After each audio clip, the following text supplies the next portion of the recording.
Here, baie dankie dat ons kan stil word voor U. En soos ek nou net ook gesê het, Here, dit is so jammer dat ons moet stil word om iets van U teenwoordigheid te beleef. Ons elkeen kom uit 'n week waar ons verskillende dinge beleef het. Vanoggend nog het ons verskillende dinge beleef. En het ons fokus so van U afgedraai.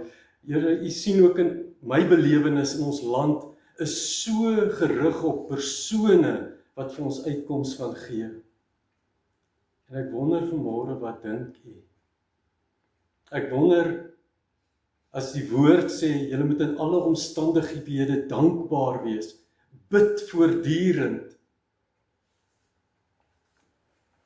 En dat U vir Moses en gesê het, as jy hierdie verordeninge, hierdie dinge wat ek vir jou sê onderhou, sal ek altyd by jou wees. Vader, my gebed is net dat ons sal terugkeer na U. Terugkeer na die wortels eintlik van ons geloof. Terugkeer na U, terugkeer na 'n bewustheid van die allerheiligste in U wat daar is. En daarom bid ek vir profetiese stemme om op te staan wat die waarheid van God sal bring. En Here, dat ons nie napraters of sal mense net gelukkig wil hou nie, maar dat U verheerlik sal word. Dankie daarvoor, Here. Ek kan bid U, maar dit klink so arrogant, maar ek wil U uitnooi, o Heilige Gees, wees U by ons, wees in ons midde. Neem die agenda van hierdie oggend in U hande en wil U verheerlik word. In Jesus se naam, amen. Ek het begin praat oor my 21 dae wat ek mens kan ons nie afsonder as jy nog moet werk en al hierdie dinge nie, maar op my manier afgesonder, daar was nie vuurwerke nie. Maar in hierdie week, terwyl ek is besig, ek het een autobiografie gelees, 'n biografie en nog 'n biografie waarmee ek besig is. En iets in my het begin, sal mens sê, beweeg. En ek het op my knieë gegaan en gesê, Here, hoekom het hierdie dinge gebeur, maar as ek in sekere kerke kom, dan is daar 'n doodsheid. Die kerke, ek onthou my tyd ook, ons probeer worship, ons probeer daai woordjies gebruik, maar daar's eintlik niks. En terwyl ek hierdie week daar op my knieë gestaan het, toe kom dit net by my op, moenie die Heilige Gees belaster, is die woord wat by my opgekom het. En ek het nie geweet waaroor dit gaan nie. En toe het ek begin wonder, toe ek weer daar op die bank gaan sit, en ek het gewonder, is dit nie omdat ons so seker is van ons invalshoeke, ons dogma, ons doktrin oor wat ons dink ons weet van die Heilige Gees, en dit so verdedig, en mense so afbreek wat anders is. En ek onthou toe ek in Hilaris Park gekom het, jong jeugleraar, baie hare, alles nog gehad. Daar kapper het gesê, jy het seker jou ma se dik hare geërf. En daar word ek toe seker nou maar die jongste, jy word afgevaardig, jy moet 'n artikel skryf in die kerkblad oor die Toronto Blessing wat aan die gang was. En ek het klomp goed gelees en ek het klomp goed gaan bywoon en ek het my teologie saamgetrek en ek het 'n artikel geskryf in hierdie week. Terwyl ek daar kniel, toe kom daai artikel so voor my. En dit is of die Here vir my sê, moenie die werk van die Heilige Gees beledig nie. Moenie jou vingers in jou teologie gaan indruk nie. En daar op my knieë, of julle nou saamstem met wat in Toronto gebeur het, of ons op die Toronto Blessing, of ons enige iets oor enige iemand waar die Heilige Gees betrokke is, kan kritiseer of iets sê oor hulle. Die Here het vir my op my hart gedruk, Johan, trek jou hande terug, trek jou oortuigings terug, moenie die werk, don't blaspheme, moenie die Heilige Gees, dis nie eens bedroef nie. Toe ek het vir die Here gesê, Here, ek is jammer oor daai artikel. Ek is jammer dat ek my dogma, my verstaan, wat ek in koerante gelees het, wat ek in artikels gelees het, daar was soveel, Johan, die artikel, en nou kom jare later, sê ek, Here, ek lê dit voor u, dis seker nog in 'n argief, ek kan dit nie gaan vernietig nie. Ek sê ek is jammer. Ek sê nie alles wat ek gesê het was verkeerd of wat ook al nie, maar waar daar oor die Heilige Gees gepraat word of daar werking van die Gees is, hou net jou gedagtes en jou woorde vir jouself. Dis my werk. God is groter as ons verstaan van wie God is. Die Heilige Gees is groter en sy werk is magtiger, hy's God, die Heilige Gees. En in 'n kweekskool, teologiese fakulteit, wat jy dit ook al wil noem, is daar boeke geskryf, moes ons oor God die Vader boeke studeer, Jesus boeke studeer, Heilige Gees boeke studeer, vanuit ons verstaan, en dit was my verstaan. En nou begin ek op onseker grond beweeg, want ek weet nie meer so heeltemal, en wat is dan nou van die Gees, en dit is waar die Heilige Gees vir ons sy onderskeiding moet gee. Maar dat ek my kritiek eers moet terughou, wat ek praat oor ander mense, wat dit ook al is, dit het weier gegaan as net die werk van die Heilige Gees. Dit was 'n negatiewe ingesteldheid. Die Here het op my hart gelê, Johan, jy moet in alle omstandighede dankbaar wees. Ek het gekla toe ek in die weermag was. Ek het gekla toe ek in die onderwys was. Ek het gekla toe ek in die bediening was.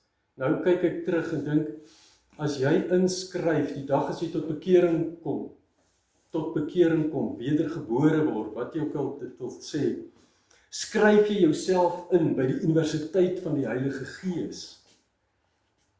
En God laat dinge in jou lewe toe. En ek moet leer om saam met hom te leef, saam met hom te loop, te leer, hoe moet ek leef binne hierdie seisoen waar ek nou is.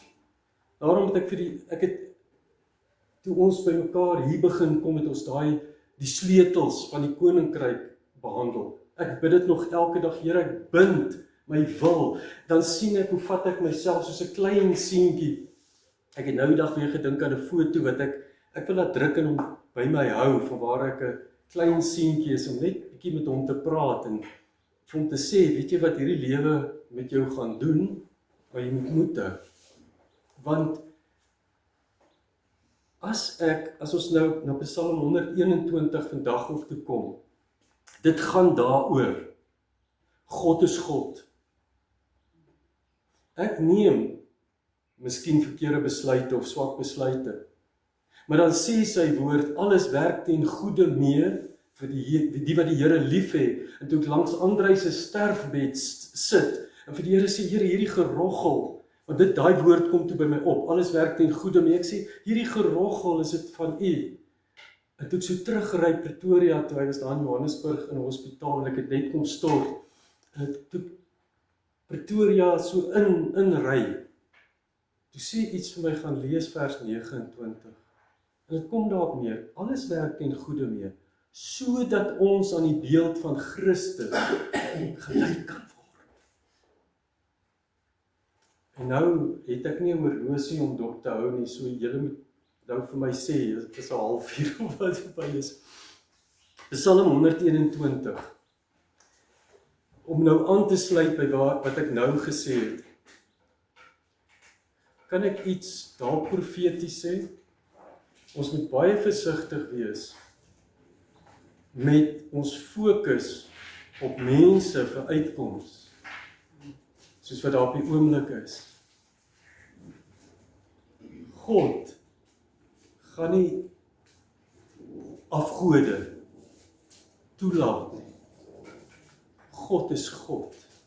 God gaan nie ondankbaarheid toelaat nie. Dan sê jy moet in alle omstandighede dankbaar wees. Ek was dit nie. Nou, amper sê ek op my ou dag, begin ek vir die Here sê, Here, kom ons gaan net weer deur die fases. Kom ons loop net terug waar ek U ontmoet het, dat ek net kan regmaak, waar ek kan.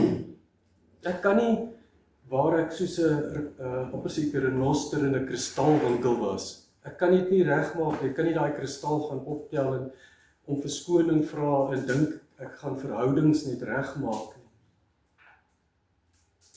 Dit gaan in Psalm 121 oor wie is God en waar is my fokus? Wie is God en waar is my fokus? En dis nou waar die ongeluk gebeur. Ons godsbeeld. God word baie keer die persoon wat my uit moeilikheid, uit moeilike omstandighede, wanneer ek nie my standaard van lewe kan behou nie, dan moet God kom en dit makliker kom maak vir my. Maar kom ek begin nou hier by die begin, voor ek klomp ander goed praat. Skus Johan, voor ek vergeet. Ja. In die agtergrond van dit wat jy nou gesê het, kom dit in my gedagte op. En ek hoop ek sê dit reg. Ja. Ek dink Feigen het dit gesê. Ek sien dit oor so duidelik nou. Daar's 'n sterker hand as myne aan die stuur. 'n Blik wat helder deur die nevel stuur. En 'n wysheid wat onfeilbaar koers kom. Amen. En dit het my net bygekom nou toe jy nou met dit praat, want dit is wat die Gees doen. Dit is so aan te sluit by wat ek gesê het en Daan, wie is God dan? Karel Barth het gesê, hy is die gans andere, omdat hy hom nie kon verwoord nie. Een van die boeke wat ek lees, praat van the absolute presence. En as ons nou hier gaan kyk, wanneer wedergeboorte plaasvind. Wedergeboorte is God se werk in my lewe. Bekering is waar my oë en my ore oopgaan en ek God se werk raak sien en my lewe verander word. Maar dit is die werk van die Heilige Gees. Dan leef ek, soos wat ek het nou maar sien, tussen twee pole. Die een pool is Genesis 1 en die ander een is Openbaring, die wederkoms. Ons roeping, as ons gaan kyk na wat daar gebeur het, God kom en hy besluit in sy grootheid, wat ek nie altyd verstaan nie, dat hy die mens in hierdie absolute, intieme, onvoorwaardelike liefdesverhouding wil intrek, hy wil die mens deel maak. En dan sê hy in Genesis 1 vers 26-27, kom ons skape die mens na ons beeld, dis my en jou waarde. Dit is my waarde, ek is beeld en gelykenis van God. Maar ek het hierdie laat ek liewer sê, Genesis 1 en 2 is hierdie onvoorwaardelike liefde. Is hierdie absolute waarde. En dan sê hy, die rol wat jy as mens gaan speel, jou roeping op aarde is, die Engelse vertaling sê, to have dominion, om te heers. Psalm 8 sê, word daar twee woordjies gebruik, met eer en met heerlikheid.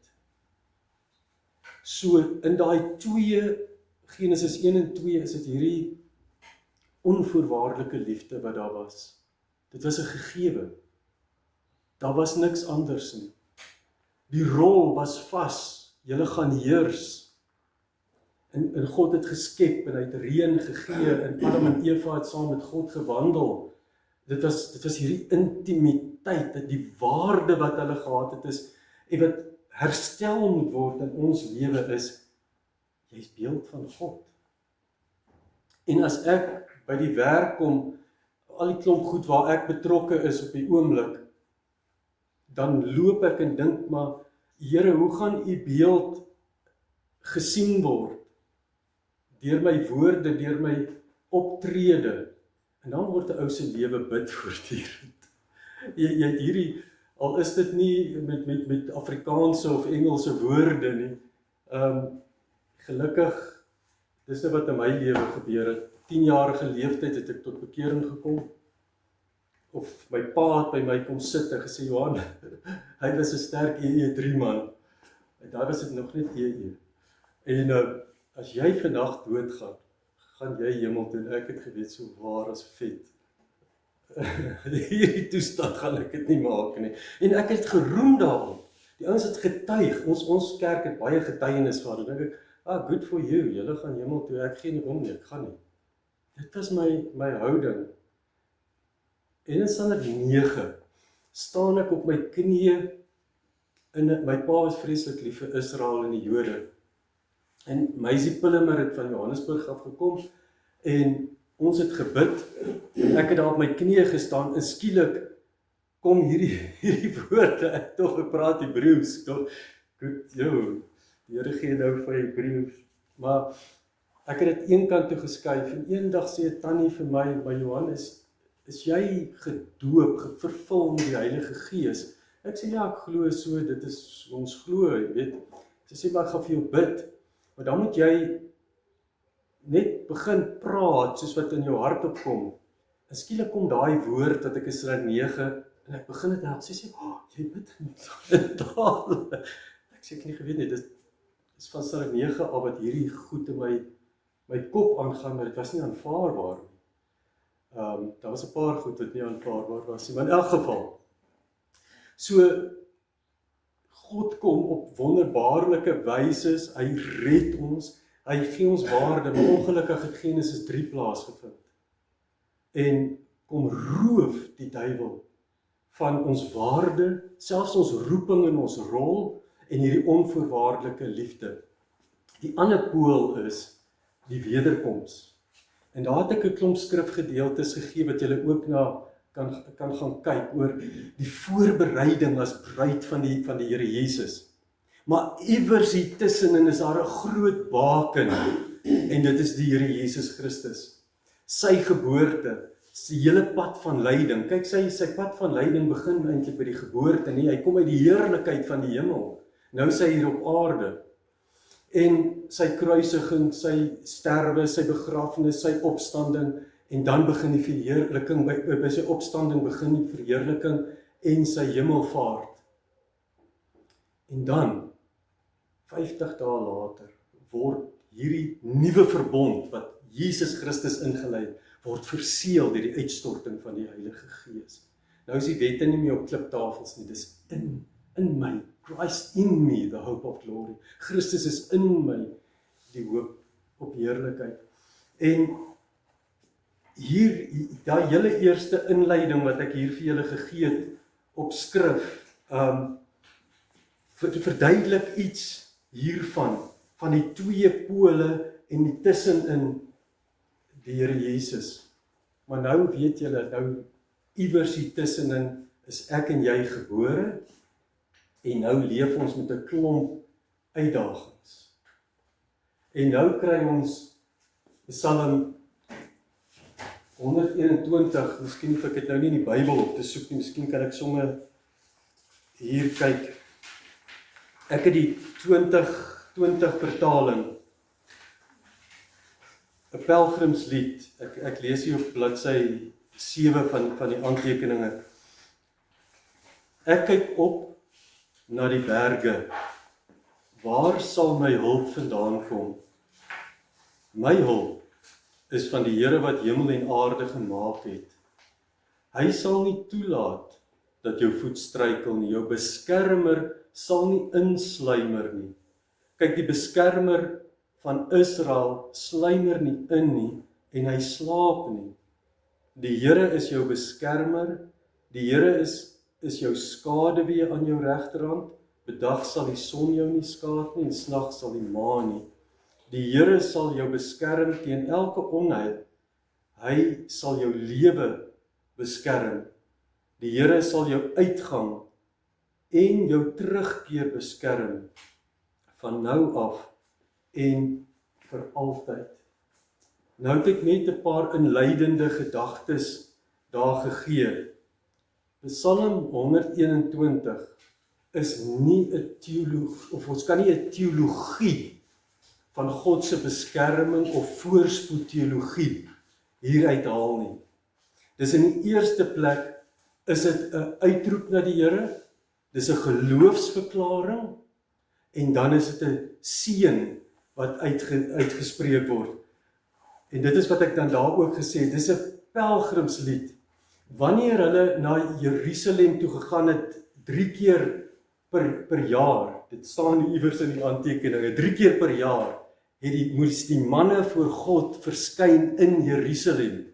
En dit was met Pesach, Shavuot, en dan die Rosh Hashanah, Yom Teruah, Yom Kippur en Sukkot. Dit is Paschafees, Pinksterfees, en dan met die groot, die Yom Teruah is eintlik die begin van die amptelike nuwe jaar, want hulle werk ons volgens die maan.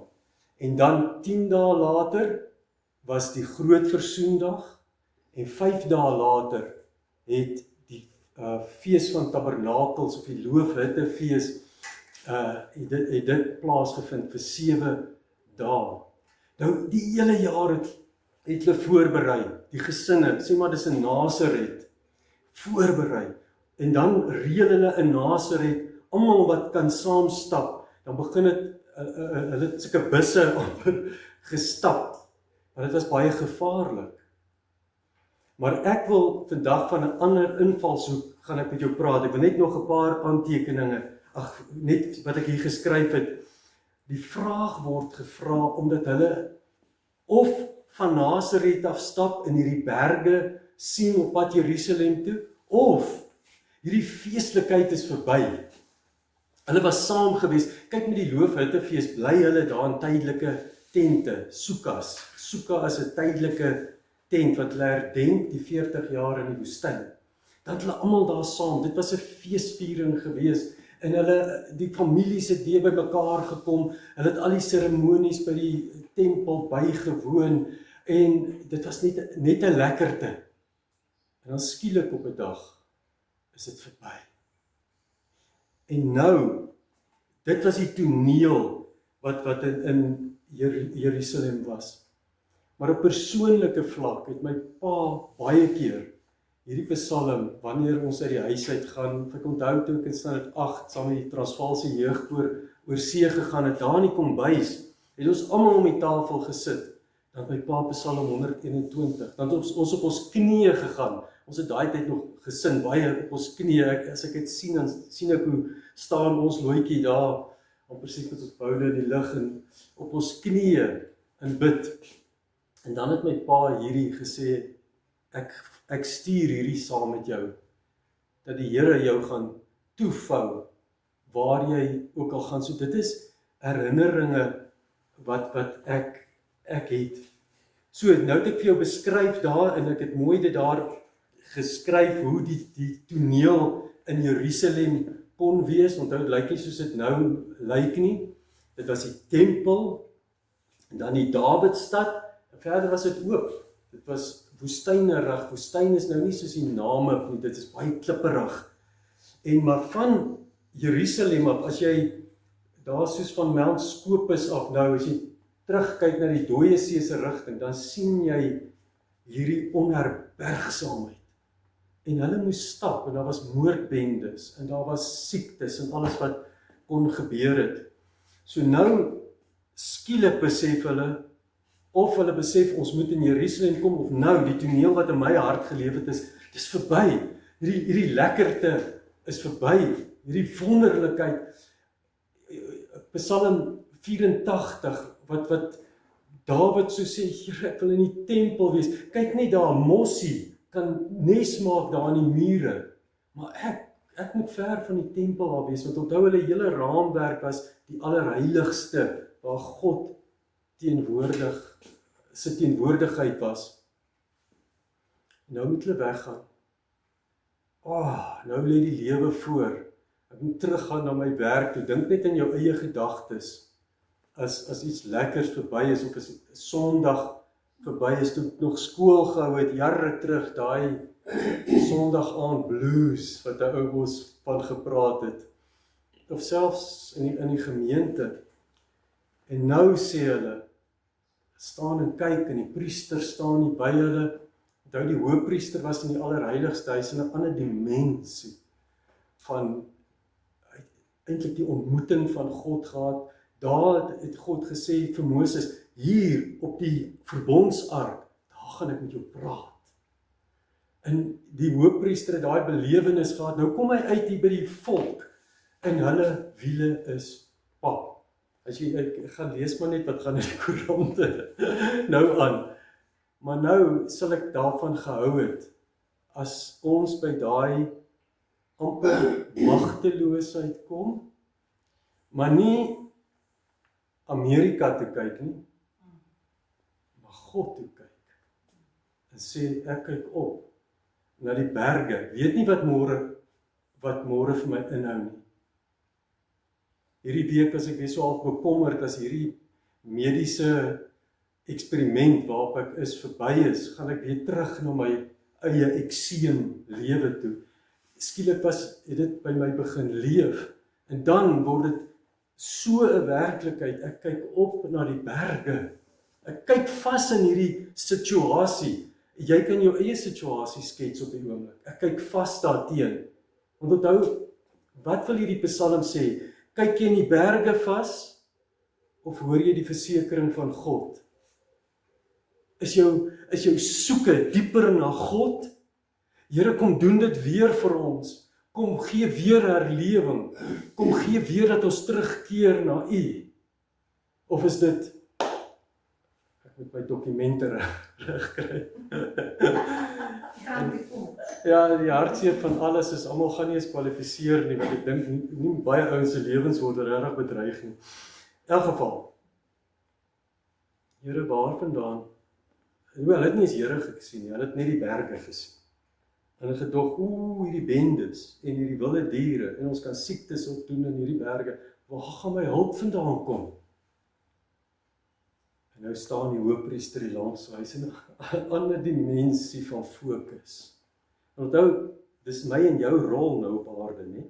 Dis waar ons, ek en jy, nou profeties vir mense gaan sê. Dan sê hy daar, die hele ding is, wat ek hier gesê het, die berge as simbool, die geloof wat die fokus moet wees. Dawid sê in Psalm 23, die Here is my herder. Nie wie ook al is my herder nie. Tot U, Here, rig ek my. En dan kom die antwoord in die eerste persoon. Want hier staan die hoëpriester, dan sê hy, wel, wat my betref, my hulp kom van die Here, wat hemel en aarde gemaak het. Ek dink dan moes Dawid eintlik daar Sela geskryf het, want nou moet ons eens 'n bietjie dink.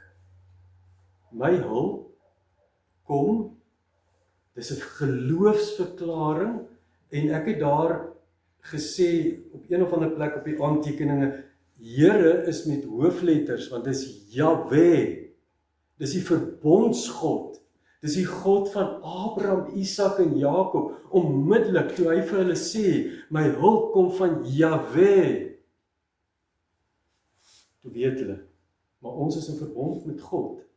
Julle, as ons spring na die Nuwe Testament toe, ons is in 'n baie nouer, intiemer verbond. Die Gees van God is in my. Waar kom my hulp vandaan?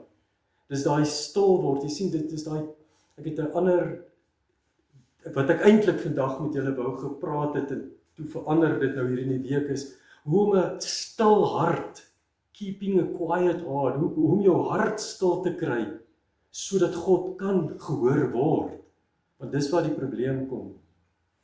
Ons is so besig met die feeste daar by die fees van Tabernakels, so besig met mekaar, en so besig om die dinge wat verkeerd kan loop te noem, dat ek vergeet, Jahweh, die verbondgod, in Jesus Christus is die volle verwerkliking.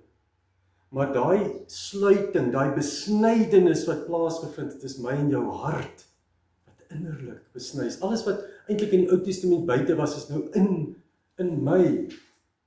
My waarde moet ek begin ook sien, so.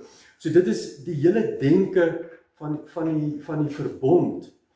En ek het klaar gesê, Christus leef in my. Dis 'n totale nuwe uitsig wat ek moet hê. Vanmôre te kry ek die mal idee, gister by hierdie optog, moes ons ook 'n plakkaat gehad het. Jy weet, waar is jou fokus? Ek het nie vir Trump nodig nie, want God het my mos nou hier geplaas, in hierdie seisoen. Verlede week het een van ons predikante gesê, julle moet weet, julle leef tussen mense.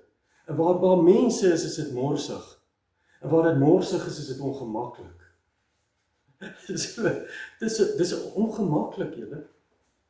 Maar in hierdie ongemak weet ek het vir julle gesê hoe ek bely het hierdie week, weet ek, Here, nou wil ek wil nie aan ander goed dink. U het my nou geplaas, U laat hierdie ongemak toe, waar ek nou is. Hoe kan ek U stem hoor? Hoe kan ek U beeld, U gelykenis in hierdie omstandighede wees? Julle, dit gaan nie eers oor my nie, ekskuus, dit plaas nou die fokus vreeslik op die mens nou. By een boek wat ek ook nou, die biografie, toe vra die persoon vir my, jy is hierdie briljante mens, het jy geen ambisie nie? Het jy geen doelwitte wat jy najaag nie? Soos ek mense probeer help in my spreekkamer, met die coaching gedeelte, doelwitte, en ons kan die droom vang. Hy sit so, hy sê, Jesus is my ambisie. Jesus is my doelwit. Ek jaag hom. En hy sal voorsien wat ek moet word. En daai persoon se lewe was nie so briljant nie. Ek bedoel, menslik gesproke, wat hy gedoen het, was baie ongemaklik. Ag, julle kan maar weet, dis Derek Prince se biografie. Dawid het 'n lied geskryf, en ek het dit ook al met die groep behandel, Hodul le Yahweh Kitov. Ons sê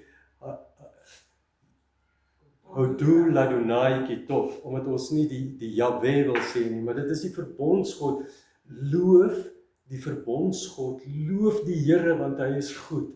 Aan sy liefde is daar geen einde nie. As ons kan leer om daai lied in alle omstandighede te sing, soos wat die Josafat, die musiekmense, die sangers in die orkes voor die soldate geplaas het, want hy het gesê, besing God, Hodul Adonai Kitov, Kileo Lam Gasto. Here, kan jy dink, hier loop 'n man met sy harp, hy het nie sy geweer nie. Ek dink jou rokkie bewe maar bietjie, wat hulle hier op pad, jy weet, maar nou die fokus verander. Kyk nie vas in die vyand nie, ek kyk vas in God. En dan draai hy om, die hoëpriester, en hy begin 'n seën uitspreek. Dis hoekom ek gesê het, hierdie is nie 'n voorspoed teologie, psalm wat ek nou moet claim. Dit gaan nou net goed gaan met my, ek moet net hierdie psalm oor en oor sê nie. Hy sê, dan draai ek om en sê hy sal nie toelaat dat jou voet struikel nie. Jou beskermer sal nie sluimer nie. Jy gaan hierdie berge in, jy gaan hierdie valleie in. En die van julle wat in die woestyn, ek maak so 'n woestyn, maar dis nie sand nie, dis klippe. Ons het daar geslaap in die woestyn, toe ons daar saam met die manne was. Julle gaan dit beleef, maar weet jy, as jy jou oë op my hou,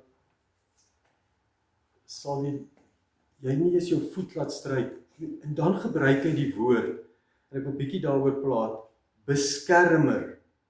En hierdie beskerm, shamar, beteken om 'n doringheining om ons te plaas, om ons te beskerm, om aandag aan iemand te gee of te versorg, om versigtig met iemand te wees, om noukeurig op te let en iemand waar te neem, om soos wagte te wees oor iemand, wag op sy pos. My oog sal altyd op jou wees. Dit gaan hier op aarde baie keer ongemaklik wees. Maar my oog is op jou en ek is by jou. So, ons kan gaan kyk na julle kan gaan kyk na daar wat ek geskryf het oor Psalm 23, Hosea, wat sê ek gaan hierdie doringtakke om hierdie prostituut van 'n vrou, wat net altyd, ek dink Hosea is baie, ek kan weer oor Hosea begin preek, oor die huidige situasie, hierdie wat altyd vry na ander minnaars, terwyl, ja, sy het haar so lief, maar sy voeter altyd na iemand anders toe sê God, ek gaan doringtakke om haar pak, daar in die woestyn, gaan ek doringtakke, en as sy nou maar moeg gehardloop het en hierdie dorings vas en seer genoeg is, soos wat hierdie woorde is, waar sal my hulp vandaan kom? As sy so stil sit, dan gaan ek liefdeswoorde in haar ore begin fluister. Ek gaan jou weer my bruid maak. Maak nie saak wat jy gedoen het nie. Ek gaan jou weer my bruid maak. En ek het hierdie week dit beleef. Ek het op 'n kol vir Hanlie gesê, dis rou, dis seer hier in my, want ek was nie bewus dat ek hierdie dinge aan die Here doen nie. Ek was nie bewus daarvan. Is dit 'n verskoning nou? Ek weet nie, net die Here sal weet. Maar daar kan julle gaan lees oor, ek gaan jou weer my bruid maak. Maar, nou moet ons dieper gaan kyk na Shamar. Hy het 3 konsonante, en ek het dit ook daar vir julle gegee.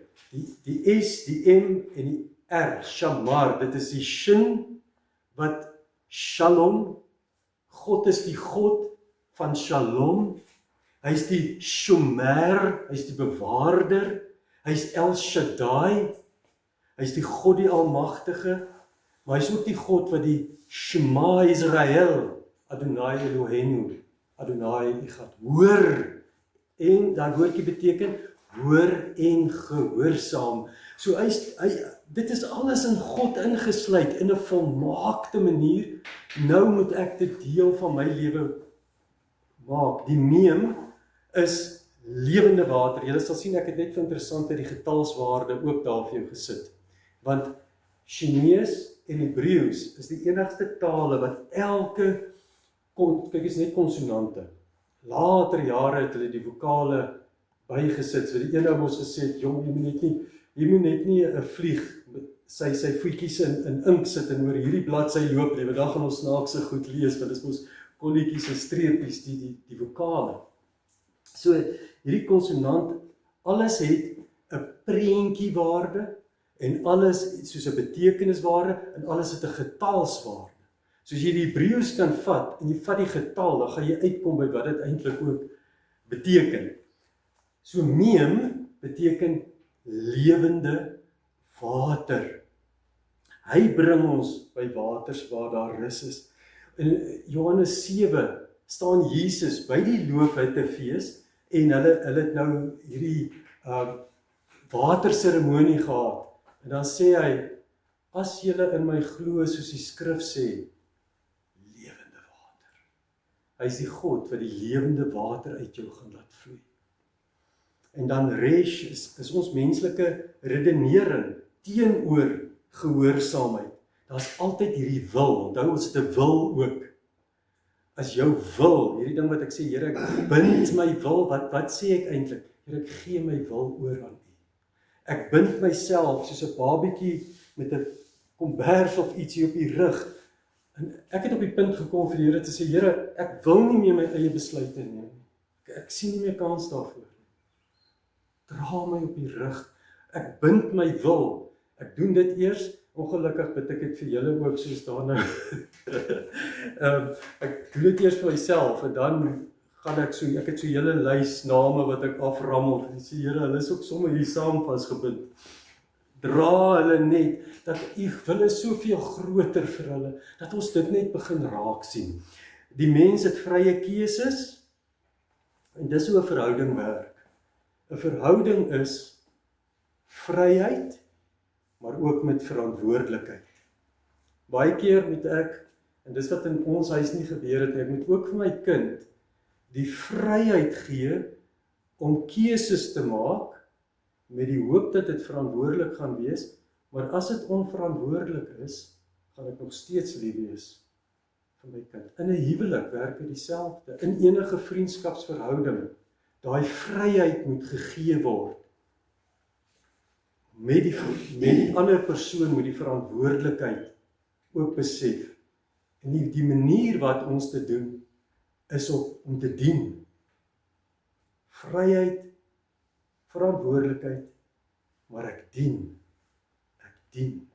En dit is waaroor God die voorbeeld kom stel, toe sê hy, weet julle, ek dink nie julle verstaan my hart nie. Ek gaan mens word, en ek gaan my hart vir julle kom wys, in Jesus Christus, dat julle sal agterkom wat die shomer in volheid beteken. Goed, vers 4, die beskermer van Israel sluimer nie in nie, en hy slaap nie. God is nooit afwesig nie. Maar hier het nou ook 'n ding vir my in die laaste tyd, het vir my oopgegaan. Teenwoordigheid. Ons sê vir mekaar, God is oral teenwoordig, maar daar is iets van 'n manifesterende teenwoordigheid. Daai bewus word van God is teenwoordig. God mag by tye afwesig of ver voel, maar sy belofte is dat hy ons nooit sal begewe en nooit sal verlaat nie. Daarom is Jesus by ons. Daarom het ek ook skrif hieronder gegee, Matteus 28, waar hy ons uitstuur in die wêreld. En dan sê hy, ek sal jou nooit begewe en nooit verlaat. Ek gaan na vers 5 toe, want ek wil 'n bietjie vinniger praat. Die Here is jou shomer. Die Here is die skaduwee aan jou regterhand. Wat beteken dit? Onthou in daai tyd het 'n soldaat 'n skild in die linkerhand gehad, sy swaard in die regterhand. So ek was beskut aan my linkerkant, maar aan my regterkant was daar baie keer oop, waar ek broos was, waar ek aangeval kon word, waar ek gewond kon word. Nou hierdie simboliek is, en jy kan dit maar sien, my skild, deur gebed ook, is in my linkerhand, maar God is die skaduwee, hy beskerm die dele wat maklik seer kan kry. Hy is die skaduwee aan my regterhand, soos as die son van die kant af skyn, en my skaduwee is hier, so is God die hele tyd hier aan my regterhand, om die brose dele, die kwesbare dele van my lewe te beskerm. Hy is altyd daar. Al word ek beledig, al word ek sleg gesê, al word ek verontreg. Alles werk ten goeie mee. Wag maar net, kyk wat ek vir jou gaan doen uit hierdie situasie. Want jy gaan meer soos Jesus word. Dit klink vir my so wyd. Skaduwee is altyd aan my regterhand. En dan, die volgende vers 6, is Jahwe teenoor gode. Bedag sal die son jou nie skaad nie, en snags ook nie die maan nie. Hulle wêreldbeeld was, dat die son en maan kan as gode gesien word.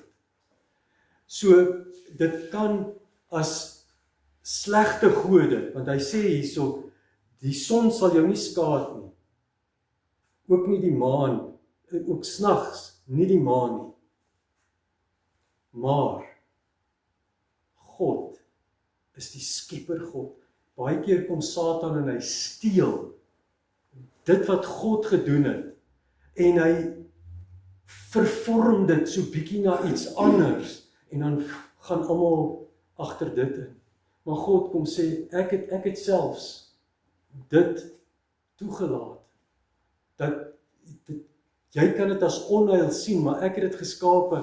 En vandag, hierso so net na 1 toe word ek wakker om te gaan bid.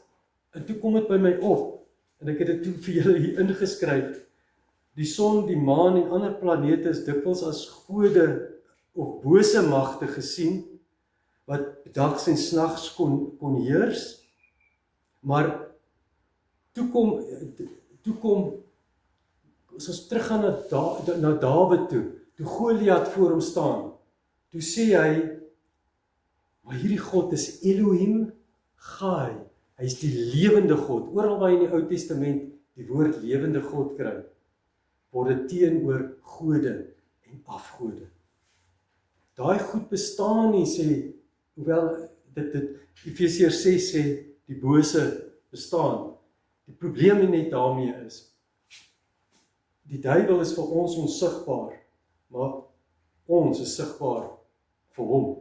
Dis hoekom jy hierdie beskerming van God moet jy, as ek dink toe ek diensplig gedoen het, as jy daai onsigbare vyand, wat jy weet nie waar hulle is nie, daai magteloosheid. Wat Dawid sê, maar ons is in verbond met God. Nou, positief gesien, wat ek vanoggend geskryf het, kan die son, maan en planete ook help, dat die reisigers rigting kry.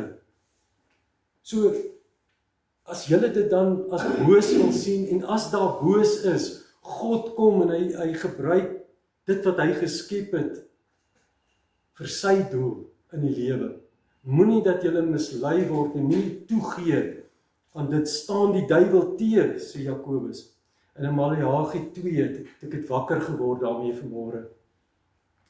En vir julle sal die son van geregtigheid opgaan met genesing in sy strale. Vir julle sal die son van geregtigheid. Jy gaan in daai woestyn stap. Dit gaan dalk ongemaklik wees. Maar in daai proses van ongemak gaan daar ook dalk genesing kom.